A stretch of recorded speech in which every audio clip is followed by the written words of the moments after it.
Les djinns. Préparez-vous maintenant à entreprendre un voyage sur les ailes de la vision scientifique, dans le passé antique pour explorer la nature et l'identité des djinns.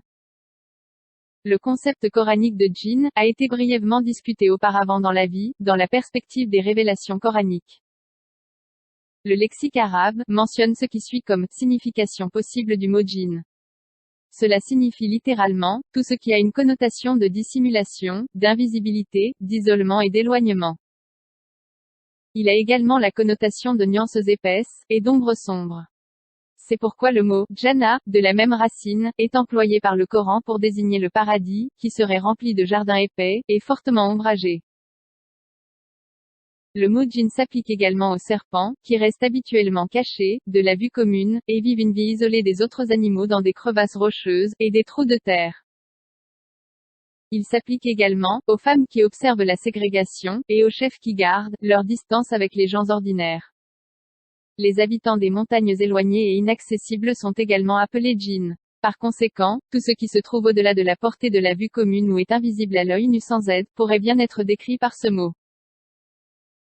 Cette proposition est entièrement approuvée par une tradition du saint prophète, paix soit sur lui, dans laquelle il exhorte fortement les gens à ne pas utiliser de morceaux de fumier séché, ou d'os d'animaux morts, pour se nettoyer, après avoir répondu à l'appel de la nature, parce qu'ils sont nourriture pour les djinns.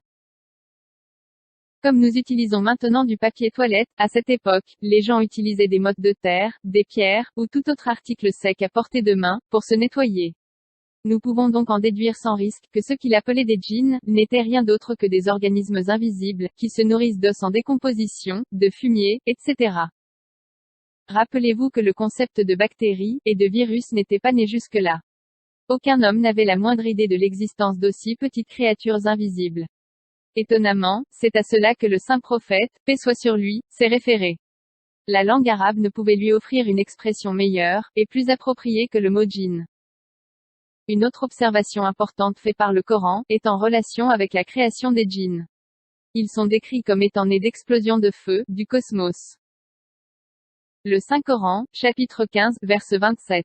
Et quant aux djinns, nous l'avions auparavant créé d'un feu d'une chaleur ardente. Ici, l'adjectif utilisé pour décrire la nature du feu, particulier à partir duquel les djinns ont été créés est samum, ce qui signifie un feu ardent, ou une explosion sans fumée. Nous trouvons une déclaration similaire dans un autre verset coranique.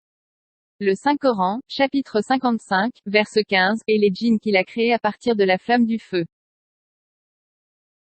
Après avoir établi que le mot djinn s'applique ici à certains types d'organismes bactériens, tournons à nouveau notre attention vers les versets cités ci-dessus, qui parlent des djinns comme ayant été créés à partir du feu.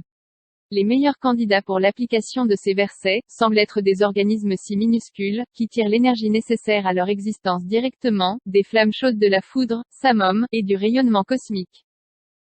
Dickerson est d'accord par inadvertance avec le point de vue coranique lorsqu'il observe que les organismes les plus anciens auraient vécu de l'énergie de la foudre et du rayonnement ultraviolet. Ce scénario de rayonnement cosmique n'est pas spécifiquement mentionné dans les travaux d'autres scientifiques dans leur recherche des organismes prébiotiques. Mais aussi ont corroboré l'idée que tous les organismes qui existaient avant l'évolution biotique devaient tirer leur énergie directement de la chaleur. De toutes les catégories de bactéries classées comme les plus anciennes, seuls les prokaryotes et les eucaryotes ont été mentionnés par les générations précédentes de scientifiques. Cependant, cette conclusion s'est avérée être tirée à la hâte, selon Carler Voez et ses collègues. Ils ont observé.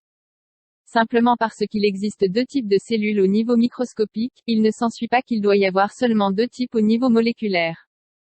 Pour le bénéfice du lecteur profane, la différence entre les deux bactéries, connues sous le nom de prokaryotes et d'eucaryotes, est expliquée en termes aussi simples que possible. Il se rapporte à la présence, ou à l'absence d'un noyau en eux. Les bactéries de type prokaryote, bien qu'elles aient une membrane cellulaire bien définie, n'ont pas de noyau distinct. Les eucaryotes, quant à eux, possèdent des noyaux bien définis, et bien développés occupant le centre de chaque cellule. On considérait qu'il s'agissait des deux seules formes anciennes de bactéries, qui donnaient naissance à d'autres, et évoluaient en organismes que l'on pourrait qualifier d'ancêtres de la vie. Cependant, Voez a publié les résultats de ses recherches pionnières dans Scientific American, juin 1981, affirmant que les archébactéries pouvaient être considérées, à juste titre comme la forme la plus ancienne d'organismes. Lui et ses collègues ont informé la communauté scientifique qu'ils constituaient une troisième lignée distincte, qui précédait toutes les autres. C'est donc à eux qu'il faut donner le titre d'ancêtres, les plus anciens de la vie. Voez et ses collaborateurs ont continué à fournir des preuves solides de cette découverte, et alors que la glace commençait à fondre, selon Voez.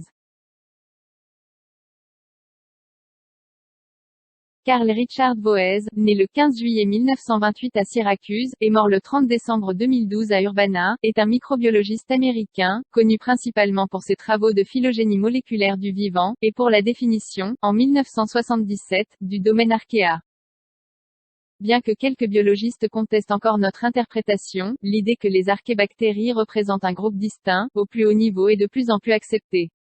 Il écrit encore, cela implique que les méthanogènes sont aussi vieux, ou plus vieux que tout autre groupe bactérien. Selon The Hutchinson Dictionary of Science, les archébactéries sont liées aux premières formes de vie, qui sont apparues, il y a environ 4 milliards d'années, quand il y avait peu d'oxygène dans l'atmosphère terrestre.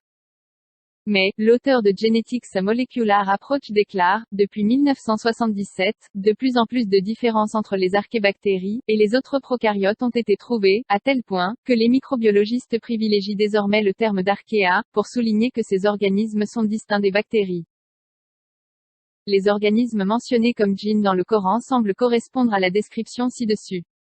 Mais, bien que les scientifiques décrivent à l'unanimité ces bactéries comme possédant le potentiel de tirer leur énergie de la chaleur, elles ne sont pas mentionnées comme ayant été créées à l'origine directement par les rayons cosmiques et les éclairs par un scientifique autre que Dickerson.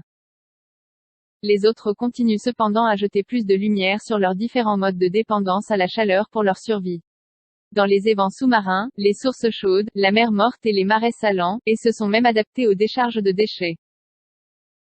Sur la question de l'Antiquité cependant, Voez et ses collègues n'ont aucun doute que les archébactéries sont les principaux demandeurs. Selon certains scientifiques, ils peuvent avoir évolué simultanément, à partir d'une parenté inconnue. Mais, ce sont des questions qui sortent du domaine de cet exercice. Que les autres bactéries en soient issues, ou non n'a rien à voir avec la discussion.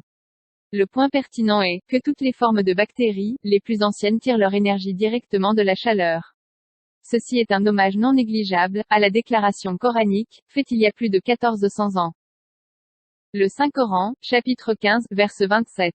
Et quant au djinn, nous l'avions auparavant créé d'un feu d'une chaleur ardente. Selon les études scientifiques reconnues, la chaleur directe du feu devait jouer un rôle vital dans la création, et le maintien des organismes prébiotiques. C'était en fait le seul mode de transfert d'énergie, pour la consommation des formes d'existence organisées à cette époque. Comme ils se sont multipliés au cours de leur prolifération, ininterrompue durant des milliards d'années, leur mort a dû polluer les océans pendant qu'ils se décomposaient, et fermentaient, transformant les océans en soupe primordiale. Ceci sera discuté plus longuement dans le chapitre suivant.